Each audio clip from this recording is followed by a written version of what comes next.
হুমায়ূন আহমেদের বেশ কিছু গল্প উপন্যাস থেকে আমি ছোট ছোট কিছু নাটক বানিয়েছি, একটি সিনেমা বানানোর দুঃসাহসও দেখিয়েছি।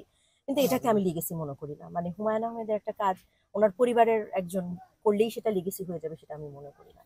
মানে আমি যেগুলো করেছি আমার শখে করেছি, সেটা কোনোভাবেই হুমায়ূন আহমেদের লিগেসি বহন করা হয় না। তবে হুমায়ূন আহমেদের কাজ হচ্ছে, হবে, এবং আরো অনেক বড়ভাবে হবে, মানে অনেক ভালোভাবে হবে। আমি মনে করি না আমি খুব ভালোভাবে কিছু করতে পেরেছি। তো ভবিষ্যতে যারা করবেন, মানে হুমায়ূন আহমেদের গল্পগুলাই তো আমাদের, মানে আমাদের পাঠকদের সবচেয়ে বড় সম্পদ। কোনো না কোনো সময় সেরকম খুব ভালো কোনো একটা পরিচালক ওনার কোনো একটা গল্প নিয়ে ছবি করবেন। সেই, মানে যদি পরিচালনার লিগেসির কথা বলি, তাহলে ওনার গল্পটা আবার পরবর্তী প্রজন্ম যারা হুমায়ূন আহমেদের নিজের হাতের কাজগুলো হয়তো বা ইউটিউবে দেখেছেন, তাদের চোখের সামনে নিয়ে আসবেন। কিন্তু হুমায়ূন আহমেদের যেই লেখাটা, সেটা আসলে হুমায়ূন আহমেদের উপন্যাস বা তার গল্প, সেটা আসলে বিশ্বের কাছে ছড়িয়ে দেওয়ার জন্য আমরা অনেক দিন ধরেই আসলে আমরা চেষ্টা চালিয়ে যাচ্ছিলাম। আমাদের বিভিন্ন জনের সাথে আমাদের পারিবারিক সভা হচ্ছিল, অনলাইন সভা বলেন বা বৈঠক হচ্ছিল। আম, আমরা খুব আনন্দের সঙ্গে জানাচ্ছি যে পেঙ্গুইন পেঙ্গুইন পাবলিকেশন, এটা আসলে সব লেখকদের একটা স্বপ্নের ব্যাপার যে তাদের বই থাকবে পেঙ্গুইন পাবলিকেশনে। হুমায়ূন আহমেদ উনি জীবিত থাকা অবস্থায় ওনার খুব ইচ্ছা ছিল, স্বপ্নের মতো ছিল যে ওনার বই পেঙ্গুইন পাবলিকেশন থেকে আসলে পাবলিশড হবে। সেটা আমরা সম্প্রতি আমরা এটা পেঙ্গুইনের সাথে আমাদের আসলে চুক্তি স্বাক্ষরিত হয়েছে।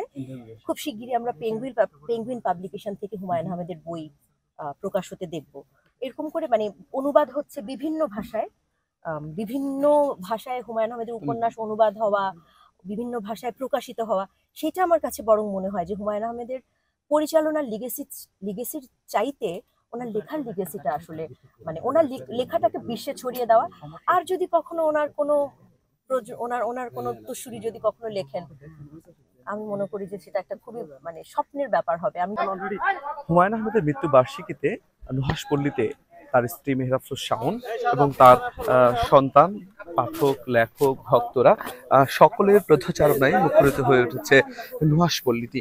আপনি দেখতে পাচ্ছেন যে পুরো নুহাশের যে সবুজ মাঠটি এখন হচ্ছে তার পাঠক এবং দর্শক তাদের হচ্ছে পদচারণায় মুখরিত হয়ে উঠেছে। কিছুক্ষণ আগেই আপনার হুমায়ূন আহমেদের সমাধিতে ফুলের শ্রদ্ধা জানিয়েছেন তার ভক্তদেরকে সাথে নিয়ে হচ্ছে আপনার তার স্ত্রী।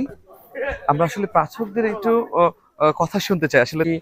এরপরে যেটি আছে যে এখানে যে আপনি দেখতে পাচ্ছেন যে মাদ্রাসার শিক্ষার্থী এবং এতিম শিশুদেরকে নিয়ে কিন্তু হচ্ছে একটি মধ্যাহ্নভোজের আয়োজন রয়েছে। সেখানেও কিন্তু হচ্ছে প্রায় 4 থেকে 500 জন মানুষের আয়োজন রেখেছে। আপনি দেখতে পাচ্ছেন যে এখন মোনাজাত হচ্ছে।